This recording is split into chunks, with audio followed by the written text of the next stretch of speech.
ahantu mureba ni ahantu h'amateka, hari amateka y'umugabo witwa Ndaba. Nk'uko muhabona ni ahantu, ejo nzabashakira amateka yaho. Harya aha ni mu karere ubundi? Mu karere ka Karongi. Ubu ngubu nsana n'amateka y'urutare Rwanda. Aha niho bita ku rutare Rwanda ba? Yego. Ubundi kera hari umugabo witwaga Ndaba. Yego. Aza kuvumbura ubuki mo hariya hagati mu rutare. Ubuki ni ukuvuga iki? Ubuki ubuhura bw'inzuki. Ubwo Ndaba yararebye abona atagera hariya mu rutare n'amaguru. Yego. Atumira abagenzi be batatu. Harimo Shariyo na Bisuka na Ruganzu. Ngo baze bazirika imigozi Ndaba ajye kuzana bwa buki basangire. Ubwo Ndaba we baramumanuye aragenda ageze kuri bwa buki atangira kubuhakura yirira adaha abagenzi. Baramubaza ati mbese Ndaba kuhakura ubwo buki wirira utaduha kandi twagufashije ngo urabona biragenda gute? Ubwo Ndaba yabashubije kandi baracyafashe imigozi. Ubwo Ndaba yabashubije n'abati utazi ukuntu inzuki zandiye nawe naza hakure yiyumvire. Ubwo bagenzi bararakaye bagize umujinya baramuzamura bamugejemo hariya hagati babonye n'abuki azanye bahita baca ya migozi yari ifashe Ndaba ahita ahubuka agwamo hariya hasi ahita apfa niko kuhitirira ku rutare Rwanda bo. Ubundi muri make Ndaba yazize ubusambo bwe yazize inda nini. N'abantu batumva ikinyarwanda urundi rurimo ukoresha n'uruhe? Komeza. Of history about Ndaba in the long time there was for many number first Ndaba, second Ruganzu, Ishariyons and Bisuka. Ndaba both look the busy for honey. Yeah, honey inside the rock. Ndaba eaten the honey. Mr. Ndaba catch the rope. Ndaba break down here. Diff name is Rock Ndaba. Ndaba was a greedy man because eaten the honey. The finish his story. Je parlerai histoire d'Ndaba. Il y avait autrefois un homme qui s'appelle Ndaba. Ndaba invited miel au rocher. Il commença, il n'allait, il avait morte. Ndaba va apiculture d'abeilles de roche. Ava apiculture manger. Ishariyo bisuka Ruganzu no pas manger. Ishariyo bisuka Ruganzu kupera korud. Ndaba tombe à jusqu'à la mort. Ce qu'on appelle la roche d'Ndaba. Ndaba il est très bon. Yari gisaba. Tugende gashi.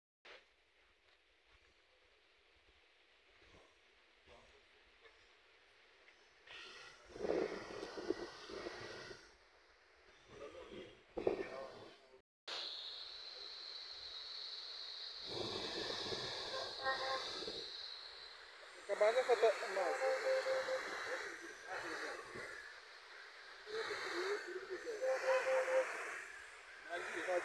Yingiriwe turirimbe nguke amateka ya Ndaba ye Kera habayeho umugabo witwaga Ndaba aza kuvumbura ubuki ararika Shariyo n'Abisuka na Ruganzu ngo bazaze kuhakura ubuki bwari bwararitse. Ubwo Ndaba aragenda akajya akura yirira Ruganzu na Shariyo n'Abisuka bagize umujinya bahita bamu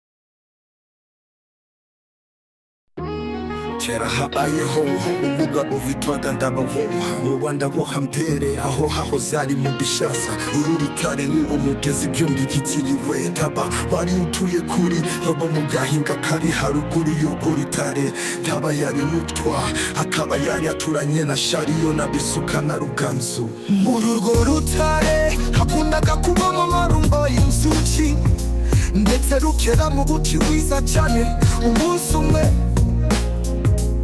n'abararika bagenzi be na shariyo na bisuka na ruganzu ngo bajye guhakura ubuki mu rutare banoza umugambi bashaka n'ibikoresho by'ibanze bazifashisha birimo igitabo kinini umwe muri bo azamanukamo ndetse n'umurunguko ukomeye kandi muremure umunsi ugeze baramanuka bajya guhakura bageze ku rutare baruhagarara hejuru n'abayicara mu gitebo bakimanura mu migozi basigara bayifashe ageze ku buke asanga ni byinshi ariko kuko yabukundaga ahakura ibirasabstu Kera kabaye bagenzi Ndaba baramubaza bati ariko Ndaba ko utatubwiye icyo wabonyeho n'ubuhoro arabasubiza ati nanjye nendaga kubabwira ko nahebye ahubwo nimunzamure baramukurura bamugejeje aho bamureba neza basanga koko nta buki afite ahubwo yaburiye niko kugira umushinya barakurira bamurunga rimwe nabuko yicaye mu giti wagenda cyo apfaza izina nini sijya wahera hahera Ndaba n'ubusambo bwe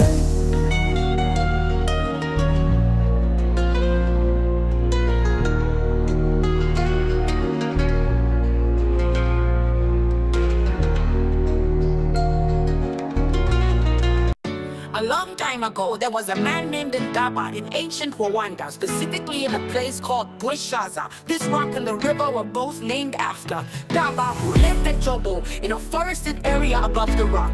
Ndaba was a servant, and he lived near Shariyo, Bisuka, and Ruganzu. This rock was often home to beehives, and it produced very good honey. One day, Ndaba invited his friends, Shariyo, Bisuka, and Ruganzu, to come and harvest honey from the rock. They planned carefully, gathering the necessary tools, including a large container for one of them to climb into, and a long, strong rope. The day came and they descended to the rock to harvest the honey. Upon arriving, they stopped above the rock, and Ndaba sat in the container which was lowered using the rope. When he reached the honey, he found it to be abundant, but since he loved honey so much, he ate it all instead of collecting it. Afterward, Ndaba's friends asked him, Ndaba, why didn't you tell us what you found? Was it just honey?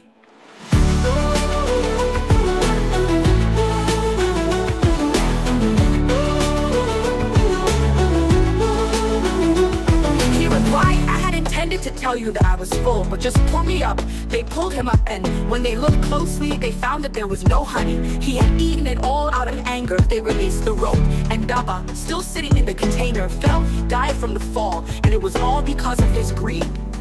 That's the story of Ndaba and his greed.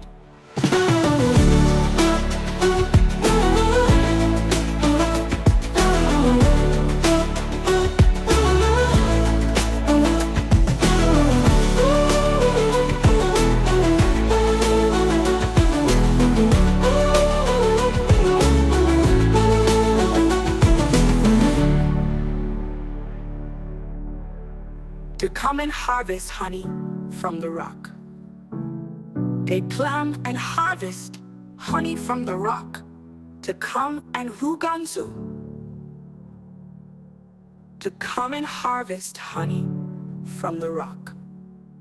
They plan and harvest honey from the rock. To come and Ruganzu. To come and harvest honey from the rock. They plan and harvest honey from the rock. They plan and harvest honey from the rock. They plan and Ruganzu. The day came and they descended to the rock to harvest the honey. Upon arriving, they stopped above the rock, and Ndaba sat in a container which was lowered using the rope. When he reached the honey, he found it to be abundant, but since he loved honey so much, he ate it all instead of collecting it.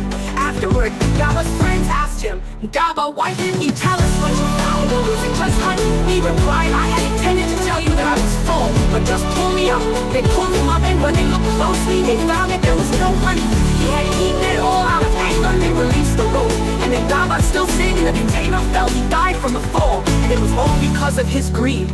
That's the story of Ndaba and his greed.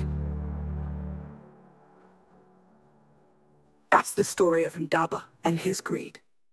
Il y a longtemps, un homme nommé Ndaba vivait au Rwanda ancien, dans une région appelée Bwishaza. Ce rocher et la rivière qui le traversent ont tous deux été nommés d'après Ndaba, qui vivait à Ntobo, dans une forêt, au-dessus de ce rocher. Ndaba était un serviteur, et il vivait près de chariot, Isuka et Ruganzu. Ce rocher abritait souvent des ruches d'abeilles, et produisait un miel de très bonne qualité. Un jour, Ndaba invita ses amis, la chariot, Isuka et Ruganzu, à venir récolter le miel du rocher. Ils préparèrent un plan, rassemblant les outils nécessaires, dont un grand récipient dans lequel l'un d'eux descendrait, ainsi qu'une corde longue et solide.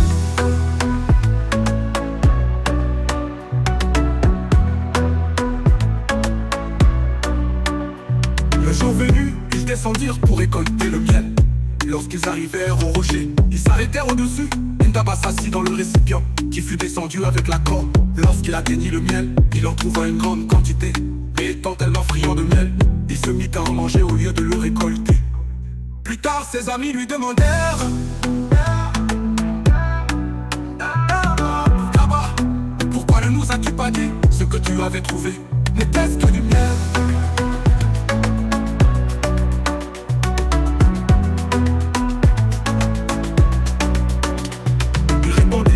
J'avais l'intention de vous dire que j'étais rassasié, et tirez-moi simplement vers le haut.